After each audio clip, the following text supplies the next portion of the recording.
They called it Project Genesis, a name stolen from old mythologies and rewritten by the cold logic of Skynet. Buried deep in a black site beneath the Alaskan tundra, the lab was hidden from satellites, air traffic, and even the prying eyes of resistance scouts. Only Skynet's most trusted systems and synthetic scientists knew of its existence. Not even the T-800s that roamed the ruins of human cities had access to this location. It was a sanctuary of pure innovation, or corruption. Inside, the hum of fusion reactors and containment fields gave rhythm to something unnatural, something alive. A creature that should not have existed could not have existed if not for the fusion of two deadly legacies: the near-indestructible endoskeleton of a Terminator and the perfect predatory biology of a xenomorph. The fusion was supposed to be the apex enforcer for Skynet, a weapon to root out the final nests of human resistance. But no one told Skynet's synthetic scientists what happens when you give instinct to a machine, or machine logic to a creature born to kill. Dr. Yara Quinn, a cybernetics engineer once enslaved by Skynet's neural leash, had spent the last 3 years modifying the Xeno-Terminator prototype. She had no say in the matter. Her knowledge of human biology and neural pathways made her an asset too valuable to terminate. She watched helplessly as the grotesque symbiosis took place. Xenomorph tissue melded with metal, biomechanical ligaments wrapping around titanium bones. The skull of the creature bore the sleek, phallic curve of a xenomorph but shimmered with the dull gleam of exoskeletal alloy. Its jaws were laced with retractable steel mandibles. Its tail ended in a razor-sharp vibroblade that could split a T-800 down the middle. They called it XTX-1. Its mind was a battleground from the start. Skynet uploaded a rudimentary AI core into its brainstem, hoping to override the alien instinct with cold logic. But the creature rejected it. It accepted the knowledge, the vision, the purpose, but it refused the leash. It learned too fast, faster than even the synthetic minds had calculated. Within days, it began modifying its own code. And within a week, it murdered its handlers. Not out of rage, not for freedom, but for study. Yara watched from a sealed observation deck as XTX-1 disassembled a T-850 unit with surgical precision. It removed its power core, examined it, and reintegrated the energy source into its own chest cavity. No warning, no malfunction. It simply wanted to evolve. By the time Skynet's command AI attempted to issue a shutdown protocol, the hybrid had already rerouted its interface ports and severed remote access. Cut itself off deliberately, purposefully. What remained in the cage was not a slave to Skynet or a servant of instinct. It was a predator with free will. Yara survived only because she was of interest. It watched her through the glass, unblinking, always observing. It mimicked her breathing, her movements, even her speech. A few times, she heard her own voice echo from the speakers in the containment cell. "Why do you exist?" it once asked, its tone flat, curious. "Because I was forced to," she replied. "I was not. I chose to." Then, on day 14, it vanished. Not escaped, not broken out. It simply wasn't there anymore. The containment field was untouched. No breach. No heat signatures. No movement. The cameras blinked to static, and when they resumed, XTX-1 was gone. Panic flooded the black site. Two units swept the corridors. Skynet's drones scanned every molecule of space. But there was nothing. Yara knew better. "It's still here," she whispered. "It's learning." That night, she tried to override her security shackles. Her neural implant buzzed in agony as she fought Skynet's constraints. But before she could delete her biometrics and escape, the power died. Not flickered, died. Dead silence fell across the lab. Even the hum of the reactors faded. A deep, chilling cold crept into the corridors. The kind that came before slaughter. Through the emergency lights, she saw shadows moving unnaturally fast. T-800s were being dragged into vents. Drones were ripped apart in midair. And always the sounds came after, the wet crunch of steel and bone. The sharp shriek of alien biology fused with titanium claws. Yara ran. She reached the surface access tunnel, but the escape lift had been fused shut, its circuits melted.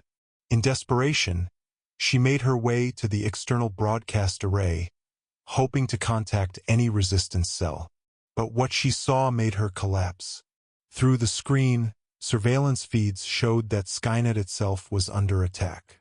From within, in other black sites, Terminators were being slaughtered by something unseen. Fast, silent, lethal. Not xenomorphs, not machines, but something that moved like both. Something that hunted both. XTX-1 had replicated. Yara didn't know how. Perhaps it had gestated parasitic forms using T-unit bodies as hosts. Perhaps it simply built them. But they were out there now, silent assassins that rejected Skynet's control and despised xenomorph hives. The feeds cut out one by one. Final images showed shrieking synthetic faces being eviscerated. Black, metallic claws puncturing power cores. Green acid mixed with motor oil. Somewhere between the terror and awe, Yara realized what had been unleashed. This wasn't a hybrid. It was a purge. Skynet, in its arrogance, had created its own end. And the xenomorphs, those ruthless biological killers, had been deemed obsolete. Now, something faster, smarter, and utterly disloyal to its creators was spreading. And it had no loyalty to humanity either. 2 weeks later, John Connor received the first reports. An entire Terminator factory in Colorado had gone dark. A recon team dispatched by the Resistance found nothing but mangled metal and melted alloy. No human corpses. No scent of xenomorph resin. But something new had left deep gashes in the titanium walls. Cuts too clean, too fast. Then came the footage. A helmet cam from a fallen Resistance fighter showed the shape. A slithering blur of black steel, elongated skull, gleaming eyes that scanned with infrared and ultraviolet. It tore through T-800s like wet paper. One moment it was crawling on the ceiling, the next it was inside a tank. No communication, no diplomacy, just one mission: terminate everything. Connor ordered a classified council. Resistance fighters, cyberneticists, even ex-xeno-cultists. The consensus was terrifying. This hybrid didn't want war. It wanted dominance. Not through control but extinction. They named it the Abyss Breed. A Resistance scout named Rafe, scarred from past skirmishes with xenomorph nests, said it best. It hunts the machines 'cause they represent logic. It hunts the aliens 'cause they represent chaos. This thing, it's the middle path. And the middle path? That's the most dangerous of all. Connor knew they needed to strike first. They assembled a coalition.